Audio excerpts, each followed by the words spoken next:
जब आप सरकारी मीटिंग्स पर बैठते हैं तो फिर मरियम औरंगजेब साहिबा को प्रेस कॉन्फ्रेंस का मौका मिलता है।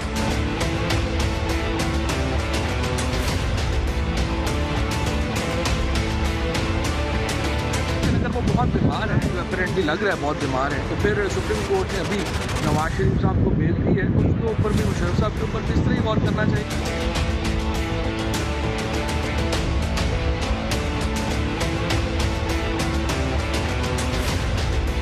Military courts are not the solution for terrorism, extremism, not in the short term nor in the long term. And I cannot support the government on military courts. अस्सलाम वालेकुम। प्रोग्राम में आपको खुशामदीद कहते हैं। पाकिस्तान तहरीक इंसाफ 7-8 माह की हुकूमत जरूर है, लेकिन उसके बावजूद भी ये समझा जाता है कि पाकिस्तान तहरीक इंसाफ का जो विजन है, जो पॉलिसी है और जो मंशूर है, उसकी अंडरस्टैंडिंग तकरीबन तमाम ही लोगों में यकसा तौर पर पाई जाती है। आज प्रोग्राम में खास तौर पर इस हवाले से जरूर बात करना चाहेंगे कि शाह महमूद कुरैशी साहब, जो कि बड़े प्रोएक्टिव किस्म के मिनिस्टर हमें नजर आते हैं, आज भी खास तौर पर उन्होंने बात की जहांगीर तरीन साहब के हवाले से, वही जहांगीर तरीन साहब जिनको सुप्रीम कोर्ट नाअहल करार दे चुकी है। और ये भी जिक्र करना चाहेंगे कि जो पार्टी पॉलिसी है उसमें जिस तरीके से बाकी मौजूद जो हमारे सियासतदान हैं, जिनमें फवाद चौधरी साहब भी शामिल हैं, जिसमें फैसल वाडा साहब भी शामिल हैं, खुद जहांगीर तरीन साहब ने जो रिस्पॉन्स दिया है कि आया वजह क्या है कि शाह महमूद कुरैशी साहब को आज प्रेस कॉन्फ्रेंस में यह कहना पड़ा कि कम अज कम जो हुकूमती इजलास है उसमें तरीन साहब को शिरकत नहीं करनी चाहिए, और ये वो चीजें हैं जो कि यहाँ का कारकुन डाइजेस्ट नहीं कर पा रहा है। आगे चलकर इसके अलावा ये भी बात करना चाहेंगे कि शाह महमूद साहब खास तौर पर अगर बेनजीर इनकम सपोर्ट की प्रोग्राम की बात करें तो उसके ऊपर भी बात करें, उसके ऊपर उनकी एक अपनी इंडिपेंडेंट राय है और उनका यह कहना है कि इस नाम को तब्दील नहीं होना चाहिए। आखिर वजह क्या है कि गवर्नमेंट और पार्टी पॉलिसी से हटकर शाह महमूद साहब अपना जो विजन है उसको लेकर आ रहे हैं, और क्या इसके ऊपर इख्तलाफात सामने आ सकते हैं या फिर क्या इस वजह से उनको साइडलाइन किया जा सकता है। अंदरूनी तौर पर पाकिस्तान तहरीक इंसाफ क्या सोचती है, इस पर हम प्रोग्राम में बात करेंगे। आगे चलकर बात होगी मिलिट्री कोर्ट्स के हवाले से। मिलिट्री कोर्ट्स की जो मुद्दत है आज खत्म हो गई है, और अब देखना यह है कि ऑपोजिशन जो कुछ रोज पहले हमें नॉन इंटरेस्टेड नजर आती थी, और खास तौर पर पाकिस्तान पीपल्स पार्टी एक बड़ी रुकावट थी इसमें, जो कि मिलिट्री कोर्ट्स की एक्सटेंशन नहीं चाहती थी। फवाद चौधरी साहब तो आज कह चुके हैं कि वो मिलिट्री कोर्ट्स की एक्सटेंशन अगर ऑपोजिशन ने नहीं एक्सेप्ट की तो इनको नहीं किया जाएगा, लेकिन क्या इतना मुश्किल फैसला डाइजेस्ट करना अवाम के लिए भी और खुद हुकूमत के लिए भी आसान होगा, इस पर भी हम प्रोग्राम में बात करेंगे। और प्रोग्राम के आखिर में हम बात करने जा रहे हैं महंगाई का एक और तूफान। चाहे मजबूरी और हालात कुछ भी हो, लेकिन हमारी हुकूमत को 6 रुपए से जायद का इजाफा पेट्रोलियम मसनूआत में करना पड़ा है, और अक्टूबर से लेकर अब तक तीसरी मरतबा ये इजाफा हुआ है। पहले 6.5 रुपए, उसके बाद 2.5 रुपए फरवरी में, और उसके बाद एक मरतबा फिर 6 रुपए। क्या वाकई हुकूमत की मजबूरियां इतनी संगीन है उनके ऊपर यह बोझ डाला जाए? इन तमाम इशूज पर हमने बात करनी है। हमारे साथ पाकिस्तान तहरीक इंसाफ की, पाकिस्तान पीपल्स पार्टी की, नून लीग की रिप्रेजेंटेशन मौजूद होगी। हमारे साथ हमारे मौजूद एनालिस्ट मौजूद होंगे। एक मुख्तसर वक्फा, उसके बाद डिस्कशन का बाकायदा आगाज करेंगे।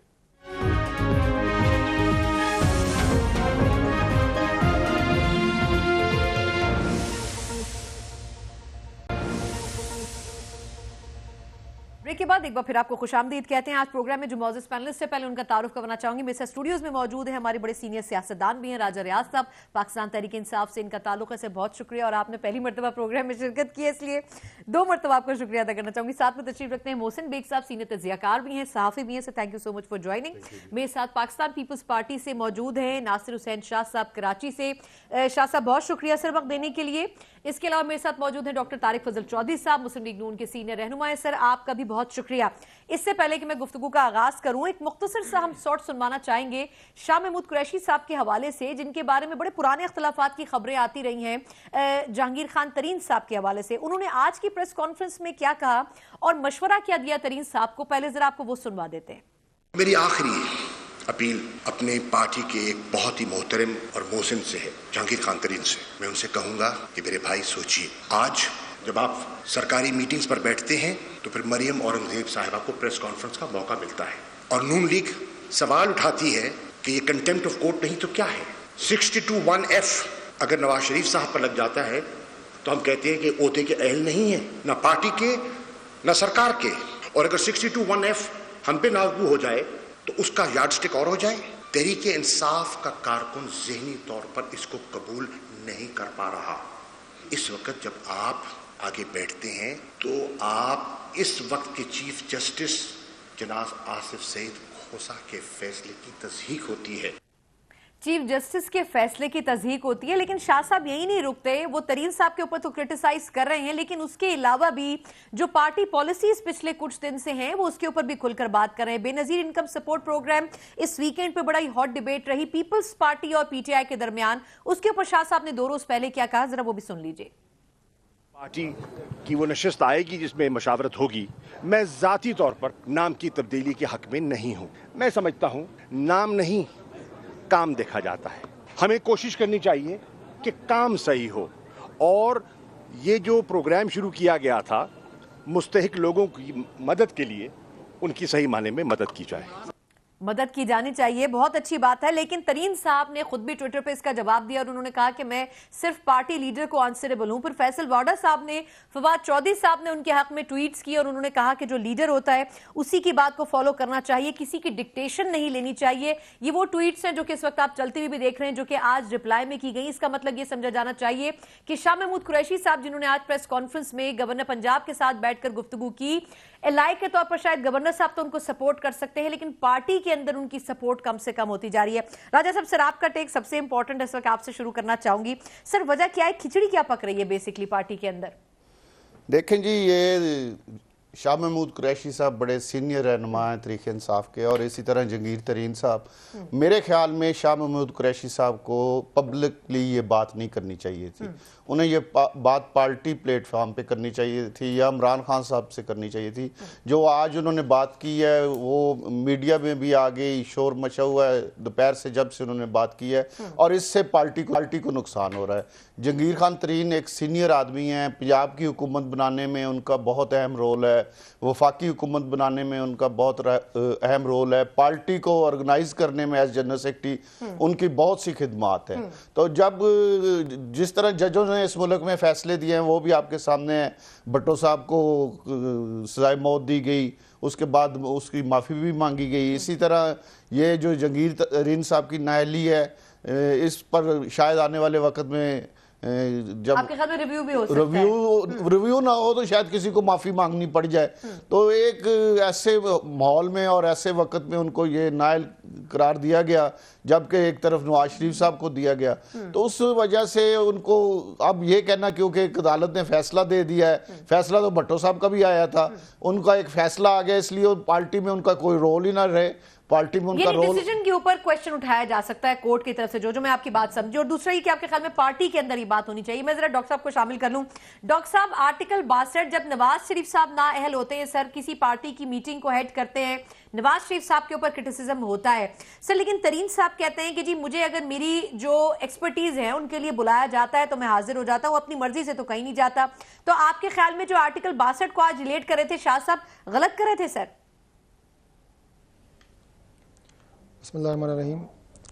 देखिए, सबसे पहली बात तो मैं टेक्निकल आपकी इस बात का जवाब दूं। पार्टी मीटिंग्स कुछ और चीज़ होती है और गवर्नमेंट की रनिंग और फंक्शनिंग उसकी मीटिंग ये कुछ और चीज़ होती है। जो सुप्रीम कोर्ट के फैसले होते हैं जिसमें अगर किसी को डिस्क्वालीफाई किया जाता है, उसे आप सियासत करने से, पार्टी मीटिंग अटेंड करने से, पार्टी लीडर से मिलने से, पार्टी वर्कर से मिलने से आप नहीं रोक सकते, क्योंकि वो एक ऐसा फेल है कि जो एक आप ये कहें कि ज़ाती मामला है पार्टी का और उनका, कि पार्टी उनकी जो राय है वो कितना लेती है, उनसे मशवरा करती है, जो भी करती है। लेकिन जो गवर्नमेंट की फंक्शनिंग होती है, कैबिनेट ज़ाहिर है फेडरल गवर्नमेंट है, इस तरह की जो डिसक्वालीफाइड पर्सन हो वो रनिंग ऑफ द गवर्नमेंट, उसके फंक्शंस में और कैबिनेट की मीटिंग्स का और कैबिनेट के फंक्शंस का हिस्सा नहीं बन सकता। वो बिल्कुल एक अलग बात है, चाहे वो किसी भी पार्टी से उसका ताल्लुक हो। बाकी यकीनन ये पाकिस्तान तहरीक इंसाफ का अपना एक अंदरूनी मामला है। नवाज शरीफ साहब अभी भी इनके तायात लीडर हैं, उनको इन्होंने क्यों बनाया? जी डॉक्टर साहब, सर कुछ रियाज साहब कुछ जी मेरा ख्याल है राजा साहब तो सानू गल नहीं समझ आई जी। मैंने समझ आई डॉक्टर साहब, मैं क्या, सियासत और चीज है, गवर्नमेंट और चीज है। मियां नवाज शरीफ साहब किसी कैबिनेट मीटिंग में नहीं बैठे, लेकिन डॉक्टर साहब वो बात रिपीट में फिर मुझे करनी पड़ेगी, लेकिन मेरा ख्याल है मैंने बड़ा क्लियरली अपना मौकफ दे दिया है। बाकी मैं ये अर्ज कर रहा हूँ जी कि जो चूंकि ये इनका अपना एक इंटरनल मैटर है, पीटीआई खुद इसको डिसाइड करेगी, लेकिन चूंकि ये मुख्तलिफ जहन रखने वाले मुख्तलिफ सियासी जमातों से इकट्ठा करके एक चूं का मुरब्बा जिसे कहते हैं, वो एक कैफियत बनी हुई है पाकिस्तान तहरीक इंसाफ की। और जो सबसे बड़ी बात यह है कि जो इनके ऊपर प्रेशर आ रहा है लोगों का, जो इन्होंने बहुत बड़ी राय साहब, अब ना माने इनकी मर्जी है, लेकिन राय साहब दिल पे हाथ रख के ज़रा खुद बताएं कि अपने हल्के में जब जाते हैं तो ये जो लोगों को बिजली और गैस के जो बिल आ रहे हैं, और राय साहब से पूछते नहीं होंगे, हर बंदे से पूछते हैं। आज जो आपने पेट्रोल और डीजल की कीमतें 6 रुपये लीटर महंगी कर दी हैं, कल आप लोगों के जाएंगे हल्कों में, लोग आपको पूछेंगे नहीं। तो ये वो तमाम चीजें हैं जो हज आपने महंगा कर दिया। अच्छा, जो महंगा हुआ डॉक्टर साहब, उसकी लिस्ट पे तो अगले दवाइयों की कीमतें आपने, दवाइयां, लाइफ सेविंग ड्रग्स, वो आपने महंगी कर दी। चलिए मैं डॉक्टर साहब वापस आपकी तरफ आती हूँ। मोहसिन साहब, सर आपके ख्याल में आखिर इशू ये अभी नया नहीं है, आपको याद होगा जब गवर्नर पंजाब या सीएम पंजाब ये इस तरह के बयान दे रहे हैं। जी जी बिल्कुल सर, तो उस वक्त भी यही मसला था कि शाह महमूद साहब और तरीन साहब के हवाले से खबरें आती थी। फिर ये कंट्रीब्यूशन भी उनका रहा कि जी सीएम पंजाब या पंजाब के ऊपर होल्ड भी तरीन साहब ने शायद रखा हुआ है। क्या यही वजह है कि ये मसाइल बढ़ते बढ़ते इतने आगे आ गए कि शाह साहब को प्रेस कॉन्फ्रेंसेस में तनकीद करनी पड़ रही है? एक्चुअली जी शुरू दिन से मेरे ख्याल में शाह महमूद कुरैशी साहब और जहांगीर तरीन साहब की आपस में शायद एक पेज पर नहीं है, एक पेज पे नहीं है, और शायद उनका पंजाब दोनों का फोकस रहा। और शाह महमूद साहब चाहते थे कि वो इलेक्शन जीत कर सूबाई असम्बली का और पंजाब में वो चीफ मिनिस्टर जी लड़ा भी था। और उनकी बकौल उनकी एक शिकायत थी कि मुझे जहांगीर तरीन साहब ने पैसे लगा के हरवा दिया गया, और फिर जो शख्स जीता वहां से वो शाह साहब का कैंपेन रनर था, और अगले ही दिन शाह साहब के बताए बगैर उसको जहाज में बिठा के बनी गाला ला के एक्सपोर्ट कर दिया गया, उसको तरीके इंसाफ में शामिल कर लिया। राजा साहब एंजॉय कर रहे हैं सर आपकी जो टर्मिनोलॉजी और बातें आप कर रहे हैं। अभी जो लाहौर में इन्होंने प्रेस कॉन्फ्रेंस की, उसकी मेन रीजन ये थी, अरबाब शहजाद साहब जो हैं प्राइम मिनिस्टर के एडवाइजर हैं। शहबाज गिल साहब की बात कर रहे हैं आप? नहीं, अरबाब शहजाद। अच्छा, अरबाब शहजाद साहब। उन्होंने एक मीटिंग रखी पंजाब में जिसमें 8-10 जो प्राइम और जो सीनियर मिनिस्टर्स हैं पंजाब के, उनको इनवाइट किया गया था। अनफॉर्चुनेटली वो नहीं जा सके, और वो मीटिंग जहांगीर तरीन साहब ने हेड की। तो उसमें उस्मान बुरदार साहब ने भी कंप्लेन की और उन मिनिस्टरों ने भी कंप्लेन की। ये उस हवाले से प्रेस कॉन्फ्रेंस में उन्होंने कहा, उन्होंने पूरी बात नहीं बताई कौम को। मसला ये आ रहा है कि जहांगीर तरीन साहब को भी सोचना चाहिए, ठीक है, इतनी कोई एक्सपर्टीज नहीं है उनकी कि वो आके मशावरत भी करें और इंटरफेयर करें पंजाब और बाईपास करें सिटिंग चीफ मिनिस्टर को। ये नहीं होना चाहिए। आप जरूर मशवरे दीजिए, लेकिन बाईपास मत कीजिए, और बॉसी रोल नहीं होना चाहिए। और फिर नून लीग के साथ जो नैरेटिव पीटीआई ने रखा हुआ है उसको भी सामने रखते हुए थोड़ा सा आगे वो भी होना चाहिए। आपके ऊपर क्रिटिसिज्म आता है। बिल्कुल ठीक। शाह साहब, सर पीपल्स पार्टी तो as a third party watch कर रही है जो कुछ नून लीग के साथ पीटीआई करती है और रिस्पांस में जो नून लीग का टेक है, बट आपके ख्याल में ये मामला आपको आगे बढ़ता हुआ नजर आ रहा है? जिस तरह वो कारकुनों की बात कर रहे हैं कि कारकुन एक्सेप्ट नहीं करेंगे इस बात को, तो सर यही केस तो नवाज शरीफ साहब का भी था कि उनको एज अ लीडर एक्सेप्ट करती थी पार्टी और उनको बुलाते भी थे, लेकिन उस वक्त आर्टिकल 62(1)(f) बार बार बीच में आ जाता था। बिस्मिल्लाहिर्रहमानिर्रहीम, अल्लाहुम्मा सल्ली अला मुहम्मदिन व आले मोहम्मद। देखें, ये सारी चीज़ों पर क्रिटिसाइज इस वजह से हो रही है कि पीटीआई का ये मौक़िफ़ रहा है, जब भी किसी के लिए कोई फैसला आता है तो वो कहते हैं जी ये बासत ट्रेसत में नहीं आते, नाअहल हैं, तो ना पार्टी मीटिंग अटेंड कर सकते हैं, ना हेड कर सकते हैं, ना किसी और एक्टिविटी में हिस्सा ले सकते हैं। ये तो इनका मौक़िफ़ रहा है, और इसी वजह से राजा रियाज साहब मेरे बड़े अच्छे दोस्त, मेहरबान हैं, काबिल इज़्ज़त व एहतराम हैं। आज इन्होंने भी इस प्रोग्राम में ये मान लिया कि नाअहल जहांगीर तरीन साहब का बड़ा अहम रोल रहा है इस वफाकी हुकूमत को बनाने में भी और सूबाई हुकूमत पंजाब में भी। तो आप खुद देख लें कि अब ये खुद भी इस बात को मान रहे हैं कि जिसको कोर्ट ने नाअहल करार दे दिया गया वो बहुत अहम रोल अदा किया जा रहा है उनकी तरफ से। और शाह महमूद कुरैशी साहब ने अगर कोई बात कही है तो वो असूली बात है। ये अलग बात है कि वो उनको पार्टी के अंदर प्लेटफॉर्म पे कहनी चाहिए थी, जिस तरह राजा रियाज साहब ने कहा। मैं इनसे मुत्तफिक हूँ कि अगर ऐसी कोई भी बात हो, क्योंकि यहाँ पे सच तो कहा नहीं जा सकता, असूली बात तो नहीं की जा सकती, इसलिए ये आपस में वहाँ पे ही कोई बात रखते तो उन्होंने कोई गलत नहीं कहा शाह महमूद कुरैशी साहब ने अगर कोई बात कही है। तो ये सारी चीज़ें जो पीटीआई को इस वक्त दरपेश हैं, जो चीज़ें जो क्रिटिसाइज हो रही है, वो इस वजह से कि इनका नैरेटिव कुछ और रहा है। इलेक्शन से पहले, इलेक्शन के दौरान, या अब जब इलेक्शन हो गए और इन्हें मौका मिला है वजारत उज़्मा का भी और मुख्तलिफ कुछ सूबों में वजारत आला भी इनके पास है, तो अब जब वही चीजें जिन पर ये बरमला तनकीद किया करते थे, खुलेआम क्रिटिसाइज करते थे, उन्हीं चीजों को फॉलो किया जा रहा है जो एक गलत एग्जांपल सेट हो रही है। अच्छा शाह साहब, सर मुझे एक ब्रेक लेने थे, मुझे बेनजीर वोट प्रोग्राम पे भी आपका कमेंट चाहिए, एक मुख्तसर वक्फा, उसके बाद जहां महंगाई के तूफान की तरफ इशारा कर रहे थे डॉक्टर साहब, उस पर भी आएंगे, लेकिन उससे पहले बेनजीर इनकम सपोर्ट प्रोग्राम की जो डिबेट खोल चुकी है पाकिस्तान तहरीक इंसाफ, उसकी जरूरत आखिर क्या थी, उस पर बात करेंगे एक ब्रेक के बाद। हमारे साथ रहिएगा।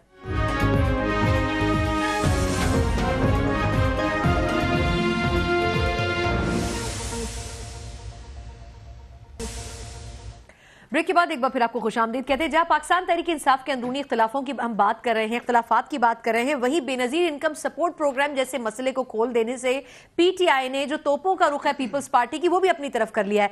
मैं नासिर शाह साहब सर आपसे क्विकली कमेंट लेना चाहूंगी।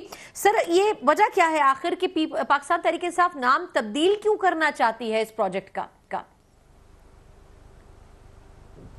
देखें, जिस तरह पहले शहीद मोहतरमा बेनज़ीर भुट्टो से ये लोग डरते थे, अब उनके नाम से भी ये डरते हैं कि क्या इसमें, मुझे बड़ी अजीब सा लगा जब प्राइम मिनिस्टर साहब ने वहाँ पे एक, जहाँ पे ये मीटिंग थी और एक बहुत ही क्या छोटे जहन का आदमी था जिसने ये बात कही और उस पर उन्होंने फौरी कह दिया कि जी ये कर दिया, तो बहुत ही गलत बात है। और राजा रियाज साहब बैठे हैं, मुझे पूरा यकीन है कि वो भी इस बात की सपोर्ट नहीं करेंगे।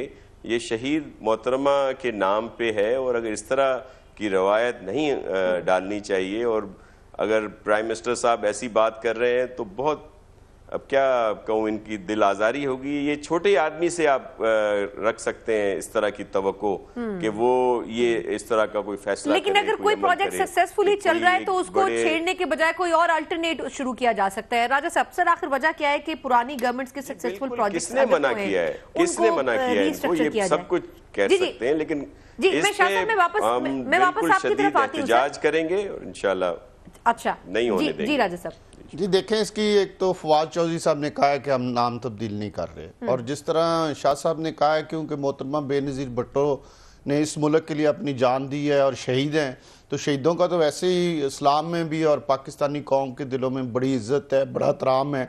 और हम भी इमरान खान साहब से ये रिक्वेस्ट ज़रूर करेंगे जहाँ तक हो सका कि ये मोहतरमा बेनज़ीर भुट्टो शहीद की इस मुल्क के लिए उन्होंने जान दी है और वो उन्हें पता था शदीद ख़तरात हैं, तो हम उन्हें ज़रूर ये रिक्वेस्ट करेंगे कि मोहतरमा के नाम पे, पहले तो फवाद चौधरी के साहब की वजात के बाद, क्योंकि वो इंफॉर्मेशन मिनिस्टर हैं, हमें ये डिस्कस नहीं करना चाहिए, लेकिन अगर आपने पूछा है तो मैं समझता हूं कि हम रिक्वेस्ट जरूर करेंगे कि ये नाम तब्दील ना। अच्छा, जहां पार्टी पॉलिसी की बात है वहां सर अभी अगर हम रीसेंट बात करें कि कल से लेकर अब तक ये डिबेट भी हो रही है कि पार्टी पॉलिसी में ये भी था कि आवाम को महंगाई से कम जितना मैक्सिमम पीछे कर सकती है पीटीआई की गवर्नमेंट वो करेगी, बट जिस तरह डॉक्टर साहब ने भी ब्रेक से पहले कोट किया कि हर चीज का जो रेट है वो ऊपर जा रहा है। अगर मैं रीसेंट पेट्रोल प्राइसेस की बात करूं तो आपके ख्याल में जो रिफॉर्म्स की बात असद उमर साहब ने इलेक्शन से पहले की थी, वो रिफॉर्म्स इकोनॉमी में क्यों नहीं नजर आ रहे सर?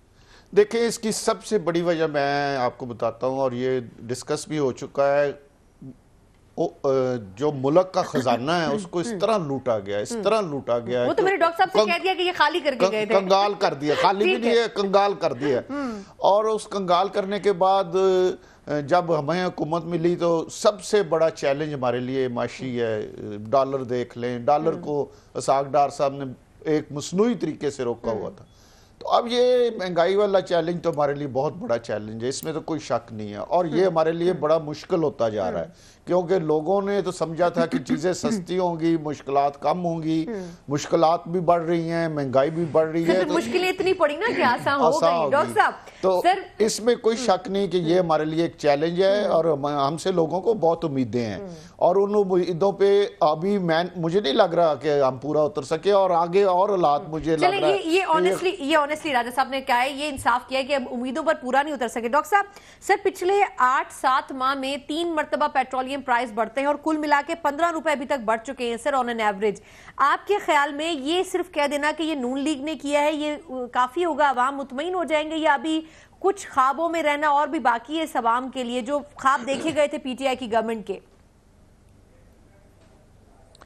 देखिए, गुजारिश ये है जी कि ये जो अल्फाज होते हैं आपके टॉक शोज़ के अंदर आके हम जो बयानात देते हैं, बुनियादी तौर पे पाकिस्तान तहरीक इंसाफ अब बस ये 1 घंटा गुजारते हैं कि हम किसी तरह टॉक शो पे 1 घंटा अपना गुजार लें, अपनी बारी हमारी आ जाए, चंद बातें हम कर लें, और हर हमारे मोअज़्ज़ज़ जो शुरका होते हैं पाकिस्तान तहरीक इंसाफ के, उन्हें एक जो इनका मरकज़ है, जो इनका सोशल मीडिया या मीडिया मरकज़ है, वहाँ से इनके कान में एक बात डाल दी जाती है कि दुनिया का कोई बात ये करें, आप कहें ओ जी नून लीग की हुकूमत थी जी, ये करके नून लीग की हुकूमत थी, किसी को बुखार भी चढ़ता है, ओ जी नून लीग की हुकूमत थी।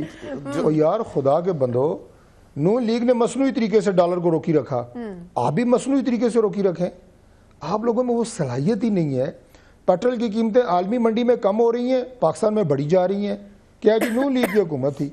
ओ भाई, अगर इंटरनेशनल मार्केट में सस्ता हो रहा है पेट्रोल, तो उसका फ़ायदा आवाम को क्यों नहीं दे रहे आप? और ये जो हमारे वज़ीर ख़जाना साहब हैं, आप इनके अल्फाज और इनके इरादे देखें कि आवाम की चीखें निकलेंगी अभी। यार मतलब किसी भी मुल्क का, महज़ब मुल्क का वज़ीर ख़जाना ये कह सकता है, जब आप ये कहें कि मुल्क की आप लोगों की चीखें निकलेंगी। जिन लोगों की सरमायाकारी के बारे में आप सोच रहे हैं, राज साहब का ताल्लुक फैसलाबाद से है, इंतहाई हमारा इंडस्ट्रियल सिटी है, बिल्कुल लोग यहाँ इंडस्ट्री लगाएंगे, यहाँ लोग पैसा लगाएंगे, यहाँ कोई इन्वेस्टर आएगा। अच्छा, वो सुई गैस के बिल हैं वो कहाँ चले गए हैं? हज आप 5 लाख पे ले गए हैं, अब तो लोग आपको ढूंढ ढूंढ के कंकरियां मारेंगे यहाँ पे। हज का तो आप सीजन तो आने दें। ये मुश्किलात हैं लोगों की, मुझे अंदाजा है, क्योंकि मैं खुद को 10 साल मेंबर पार्लियामेंट और एक इलेक्टेड एमएनए रहा हूँ। तो ये चीज़ें जो हैं पब्लिक के अंदर प्रेशर्स हैं, लोग उनसे पूछते हैं, सवाल करते हैं, और उनका जो एंगर और फ्रस्ट्रेशन है वो इस तरह के वाकयात की शक्ल में निकल रही है। जो आपने इससे पहले जो प्रोग्राम दिखाया था, तो मेरी इनसे गुजारिश ये है कि आप जितने मर्जी अदादो शुमार पेश करें, जितने मर्जी आप अदादो शुमार पेश करें, नून लीग पे फेंकें, अवाम की तसल्ली नहीं होगी। अवाम की चीजें इररेलेवेंट है कि मसनूई था या हकीकी था, लेकिन डॉलर सस्ता था उस वक्त, बिजली गैस पेट्रोल डीजल सस्ते थे, हज सस्ता था, कमोडिटी सस्ती थी, बिल कम आते थे। उसको आप एक कह दें मसनूई था या असली था या नकली था, टीटीपी पीटी पता नहीं क्या क्या इन्होंने अल्फाज रखे होते हैं। लास्ट मिनट है सर, ब्रेक से पहले मुझे ये बता दें, असद उमर साहब कह रहे हैं सर 1 मिनट है मेरे पास, वो ये कि 2008 और 2013 से कम महंगाई है। डॉक्टर साहब मेरी आवाज अगर आपको आ रही है। जी जी डॉक्टर साहब, तो मेरी तरह जरा देसी आदमी है ना, जो इनके जरा अंग्रेजी बोलने वाले लोग हैं, वो तो अजीब अजीब अल्फाज याद करके आ जाते हैं जो हमें भी समझ नहीं आते। अवाम को क्या समझ आएंगे? अवाम को आप अंग्रेजी खिलाएंगे या इमरान खान साहब की तकरीरें खिलाएंगे? इमरान खान साहब की जो 2018 की तकरीरें हैं, उन्होंने तो गालियां दी हुई हैं, it's a shame for the government कि इतना पेट्रोल की कीमतें इजाफा हो रहा है। तो अगर हमारे लिए शेम था तो इन लोगों के लिए शेम नहीं है? उनके जो ट्वीट्स हैं वो आप पढ़ें, अभी सोशल मीडिया पे फिर रहे हैं। 1 साल पहले की जो ट्वीट्स हैं सद उमर साहब के लोग कोट कर रहे हैं। अच्छा डॉक्टर साहब मुझे ब्रेक लेने दें, मुझसे सर मैं ब्रेक के बाद आप अपने भी अमाल देखें कि साहब अभी भी यहाँ जहाँ एक तरफ ये कह रहे हैं कि आवाम की चीखें निकलेंगी, वहीं वो ये कोट भी कर रहे हैं कि महंगाई 2008 और 13 की जो 2 बड़ी गवर्नमेंट्स थी उस दौर से फिर भी कम है। क्या इसमें कुछ सदाकत है? और सिर्फ यही नहीं कि इकोनॉमी से रिलेटेड इश्यूज हैं, मिलिट्री कोर्ट्स के हवाले से भी इस वक्त अपोजिशन और गवर्नमेंट हमें अलग अलग पेज पे नजर आती है। क्या इसके ऊपर भी कोई कंक्लूजन हो सकता है अगर नेशनल एक्शन प्लान को सही मायनों में एग्जीक्यूट करना है? इस पर बात करेंगे एक ब्रेक के बाद।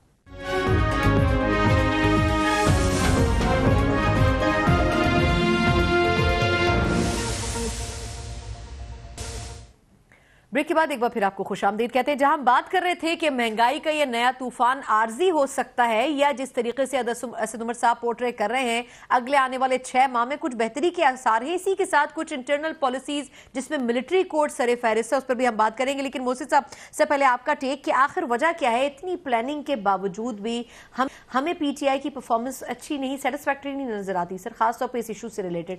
लेकिन ब्लेम वही वाली बात है कि वो डॉक्टर साहब कहते हैं कि हर चीज का जो ब्लेम है वो नून लीग पर डाल देना, ये दुरुस्त नहीं है। आपने पहले सवाल किया था बेनजीर इनकम सपोर्ट, ये प्रोग्राम प्योरली जरदारी साहब ने डिजाइन करवाया और जरदारी साहब ने लॉन्च किया। ये एक्ट ऑफ पार्लियामेंट है। आसानी से नाम चेंज नहीं हो सकता। नहीं हो सकता। मैं समझता हूँ पॉसिबल नहीं है। ये शुरू में आते साथ ही नून लीग ने भी ये कोशिश की कि इसका नाम बदल दिया जाए और इसहाक डार साहब ने फंड्स भी कम कर दिए। ये एक फ्लाई प्रोग्राम है और ये पॉलिटिकल बिल्कुल नहीं है। मैं ये समझता था कि जरदारी साहब को इसका पॉलिटिकली माइलेज लेना चाहिए था, उन्होंने नहीं लिया। ये प्योरली इंसानी बुनियादों पे। एक बात, अब आपके सवाल की तरफ आते हैं। देखिए, नून लीग ने जो कुछ किया लोगों को पता था, लोगों ने उनको रिजेक्ट करके इनको वोट दिया। अब नून लीग की पुरानी बात करना मैं समझता हूँ मुनासिब नहीं। सही। आपको पता था नून लीग ने ये किया, मंशूर अवाम को दिया, आपको उस पर काम करना, आप तैयार थे गवर्नमेंट लेने के लिए, तो आपका होमवर्क होना चाहिए था, खासकर असद उमर साहब का। सर उनका तो सबसे ज्यादा होगा ना। बिल्कुल जी। तो जो होमवर्क था वो आवाम को पता चल गया। अगर आपने हर चीज बैलेंस करने के लिए महंगी करके उसकी पेमेंट लेनी है, तो ये मेरी जैसा जाहिल आदमी भी कर सकता है। प्राइस बढ़ाई जाओ और अपना खजाना भर लो। मकसद ये है कि आपने आवाम को भी सहूलत देनी है, आपने प्रोग्राम भी ऐसा बनाना है लॉन्ग टर्म, ताकि उससे कारोबार भी चलता रहे, आवाम को भी, आवाम पे वो बोझ ना पड़े कि वो मरी जाए। अब असद उमर साहब IMF के प्रोग्राम के लिए जा रहे हैं बजट से पहले। आप देख लीजिएगा वो जो उन्होंने डॉक्टर साहब ने, के लिए ये सारा माहौल उसी के लिए बन रहा है। बिल्कुल, और डॉक्टर साहब ने जो अभी याद कराया ना, चीखें, ये चीखें नहीं, मैं तो समझता हूँ उससे भी कोई बड़ी बात होगी क्योंकि डॉलर महंगा, चीजें महंगी, ये कोई प्लान नहीं है। ठीक, बिल्कुल ठीक। अच्छा शाह साहब, मैं अब आपकी तरफ आती हूँ। सर चलें, ये इकोनॉमी पे तो हमने थोड़ा सा कंक्लूड किया। सर एक और बड़ा मसला, PTI के पास चैलेंजेस की भी एक लंबी फहरिस्त है सर, वो है मिलिट्री कोर्ट्स जिनकी मुद्दत आज खत्म हुई है। पीपल्स पार्टी सरे फहरिस्त है उन पार्टीज में जो कि इस पर एतराज और एहतजाज और अपना एक अलग स्टांस रखती हैं। सर आपके ख्याल में क्या मिलिट्री कोर्ट्स की एक्सटेंशन होनी चाहिए? पीपल्स पार्टी का क्या इस पे टेक है?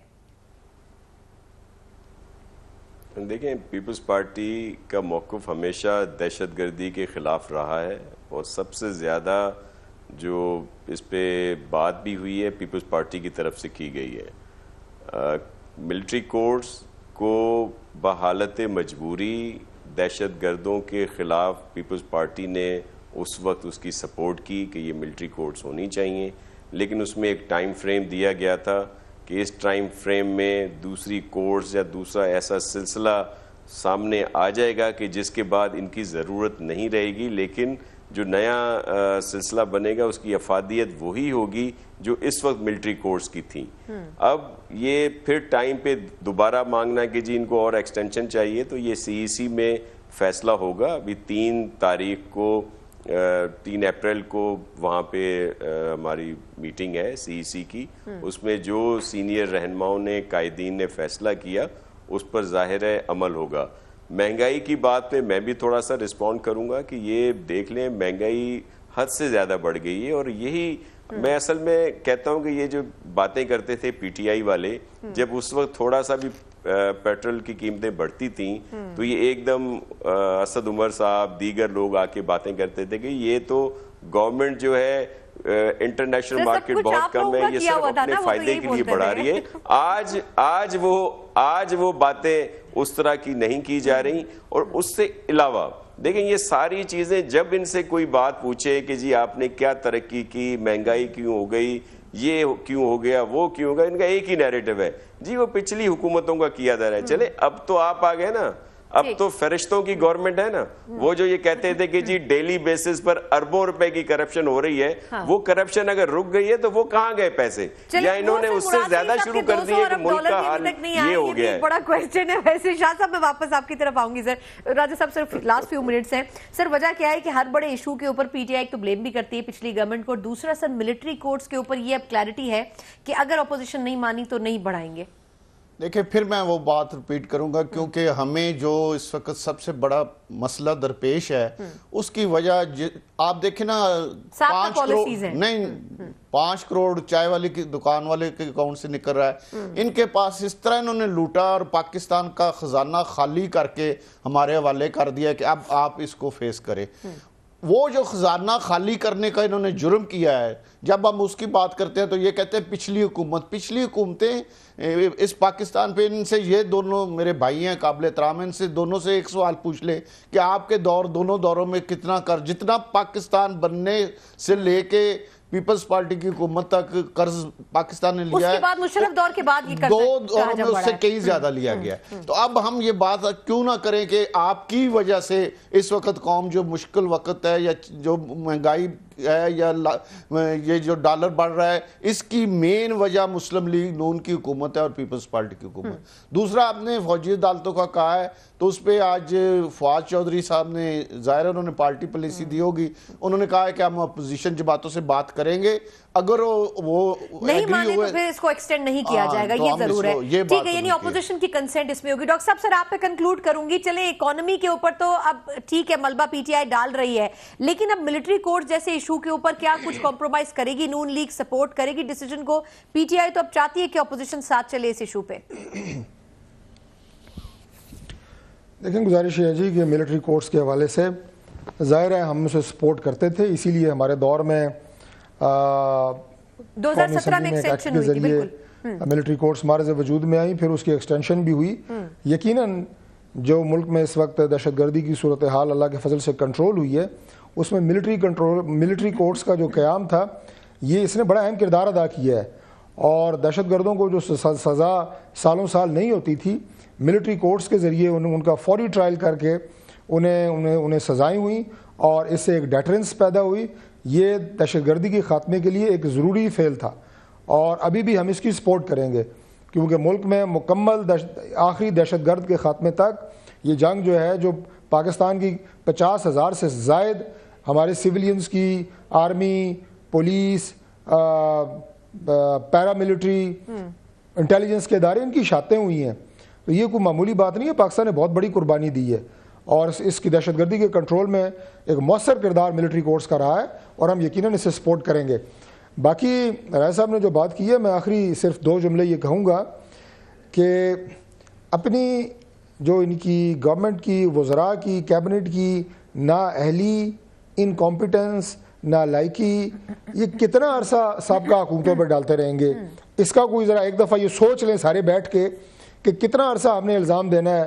अब असद उमर साहब का अगर कोई बच्चा स्कूल में फेल होता है, तभी वो कहेंगे नून लीग की हुकूमत थी जी। घर में किसी को बुखार चढ़ जाए, जैसे मैंने कहा नून लीग की हुकूमत। साल भर की तो होने यार देना कितना अरसा तुम लोग ये बताने को बजट आ रहा है ना, तो देते पिछला रहोगे फिर नून लीग वैसे की ये बात हुकूमत थी, मुस्तफ़ा नून लीग सही की कह रहे हैं। हुकूमत थी। बजट आने आपके से घर में कोई दूध का दूध, पानी का सालन पानी चल हो जाए, जाएगा। नून लीग की हुकूमत थी। पिछलों पे ब्लेम नहीं हो मतलब ये सकता। क्या मजाक है कौम के साथ? और लोग मानेंगे आपकी ये बात? चले, लोग बहुत अभी आ शुक्रिया। जाने दें, लोग आपको बताएंगे जरा। बहुत शुक्रिया चारों मेहमानों का। में ज्यादा अरसा नहीं है, लेकिन उससे पहले एक हमें जो झंडी नजर आ रही है अवाम को दिखाने के लिए, आईएमएफ की सूरत में नजर आ रही है, और उससे पहले यकीनन बहुत सी ऐसी रिक्वायरमेंट्स हैं जो कि आईएमएफ की फुलफिल करनी होंगी। एक बड़ा मुश्किल टास्क होगा पीटीआई के लिए अपने वोटर, अपने कारकुन को सेटिस्फाई करना, अगर इन चीजों के प्राइस बढ़ाने, और शायद यही सबसे बड़ा टास्क हो सकता है खान साहब के लिए कि किस तरीके से गिरती हुई इकोनॉमी को वो संभाला दे सकें। इसी नोट के साथ प्रोग्राम से मुझे इजाजत दीजिए। अल्लाह हाफिज।